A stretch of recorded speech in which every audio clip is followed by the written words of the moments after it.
अर्थशास्त्री के अनुसार फिटमेन फैक्टर 8वें वेतन आयोग में कितना होगा, सरकार इसको कितना देगी।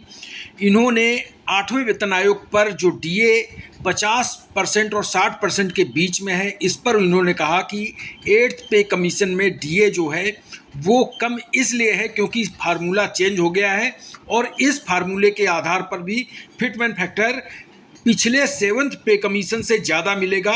इनकी पूरी बात सुनाते हैं। नव भारत टाइम्स को दिए गए एक इंटरव्यू में इन्होंने बताया कि फिटमेन फैक्टर इस बार कितना रहेगा और डीए जो है फार्मूला क्यों चेंज हुआ है, जो फार्मूला चेंज हुआ है उसके आधार पर भी डीए जो है वो 60% भी काफ़ी है, क्योंकि 8th पे कमीशन में जो नया फार्मूला है डीए का वो 60% भी दिखाता है कि महंगाई चरम पर है। पहले उनकी बात सुनाते हैं, फिर इसके बाद डीए के बारे में उनके बारे में बताएंगे कि डीए में उन्होंने क्या कहा। फिटमेन फैक्टर की पहले बात सुनते हैं। इसके सभी व्यूअर्स को, फॉलोअर्स, सब्सक्राइबर्स, जहां जहां हमारा और आपका इंटरेक्शन जा रहा है।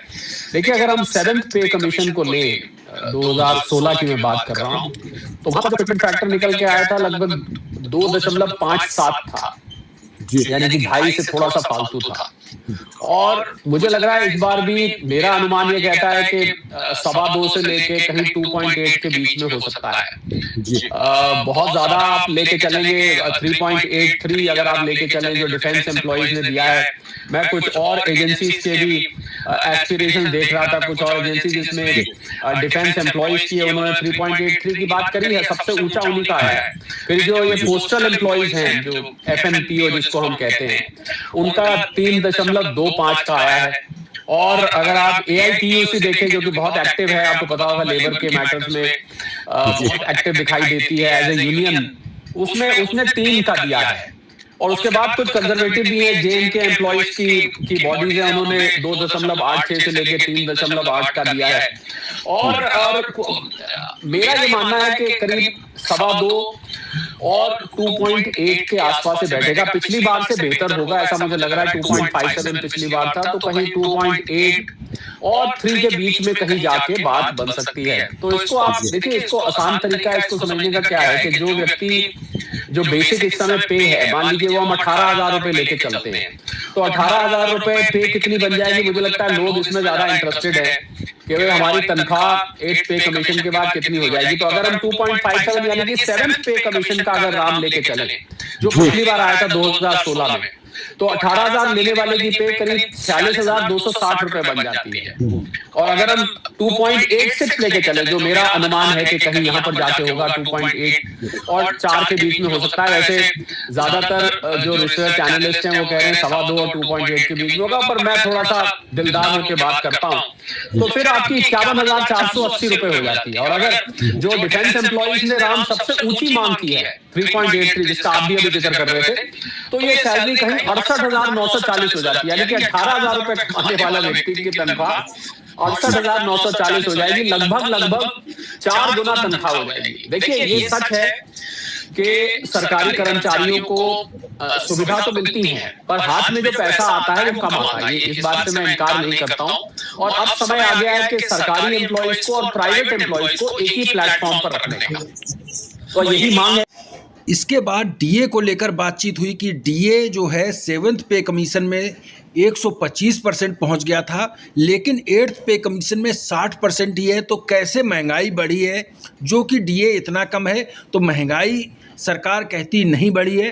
तो इन्होंने उसके बारे में बताया कि महंगाई जो 7th पे कमीशन में थी उसी के हिसाब से ही बढ़ी है, लेकिन फार्मूला दूसरा किया गया है।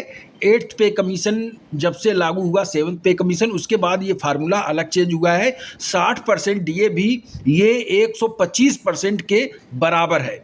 अब इनकी बात सुनते हैं क्या इन्होंने डीए के बारे में कहा है कि डीए कम नहीं है। 60% डीए जो फार्मूला चेंज होने की वजह से ऐसा है, नहीं तो ये 125% के आसपास पहुंच जाता।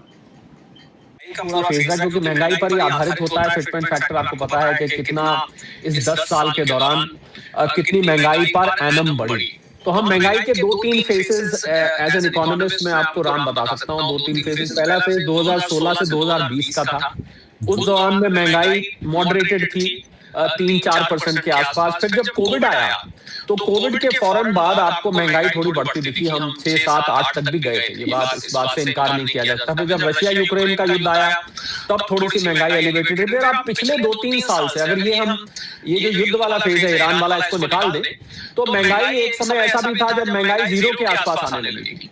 तो ऑन एन एवरेज इसको निकाल के देखा जाता, मुझे लग रहा है ऑन एन एवरेज 3 से थोड़ा नीचे अगर हम लेके चले तो वो रीजनेबल एस्टिमेट होगा। अगर 3 तक भी चला जाता है तो भी रीजनेबल एस्टिमेट होगा। मतलब 3.8 तो मुझे बहुत ज्यादा नजर आ रहा है, पर मुझे लग रहा है कि 2.5-3 के आसपास जो है वो एक सेटल होता है। क्योंकि अगर आप महंगाई का साल ब साल 2016 से लेके 2026 तक साल ब साल एवरेज निकालेंगे तो लगभग वो उतनी निकल के आती है। दूसरा इसमें ये भी बात है राम के, महंगाई की जो हम आंकड़े निकालते हैं वो एक बास्केट ऑफ गुड्स पे होता है। बास्केट ऑफ गुड्स वो भी समय समय पर उसकी परिभाषा बदली गई है। अब जो महंगाई की हमारा सीपीआई का आंकड़ा आता है उसमें काफी कुछ कवरेज है, पर पहले जो आता था बेस ईयर भी डिफरेंट था, तो इसलिए महंगाई के आंकड़े से एक फैक्टर है cost of living standard, private sector से मैच करता हुआ बहुत सारे इसमें फैक्टर्स जो है वो पे कमीशन इसमें कंसिडर करता है। खाली महंगाई ही नहीं होता है, एक आम सरकारी एम्प्लॉय का लिविंग स्टैंडर्ड क्या है, उसको अन्य सुविधाएं किस प्रकार की दी जा रही है। दूसरा ये होता है कि इसी रैंक पे अगर कोई प्राइवेट एम्प्लॉय काम कर रहा होगा इसी पोजीशन पे, ये भी देखा जाता है कि उसको कितनी मिल रही है। तो बहुत सारी चीजें इसमें कंसिडर की जाती हैं और तब इसको फिटमेंट फैक्टर को निकाला जाता है। इसीलिए फिटमेंट फैक्टर आपको इतनी ऑड फिगर में दिखाई देता है। जैसा मैंने कहा 2016। तो शरद कोहली जी जो अर्थशास्त्री हैं, इनका कहना है कि 2.86 तक फिटमेंट फैक्टर दिया जा सकता है, जो कि बिल्कुल वाजिब है और यही फिटमेंट फैक्टर हो सकता है, इनका कहना है। इनका ये भी कहना है कि जो आंकड़े हैं महंगाई की वो चेंज हो चुके हैं। पहले जो आंकड़े आते थे वो कम चीज़ों पर लिए जाते थे, अब कई चीज़ों पर लिए जाते हैं, इसलिए आपका जो 60% डीए है वो भी काफ़ी है और इस हिसाब से 2.86 फिटमेंट फैक्टर बन रहा है। आपकी क्या राय है, कितना फिटमेंट फैक्टर हो सकता है? आप लोग जरूर कमेंट करें। थैंक यू, जय हिंद।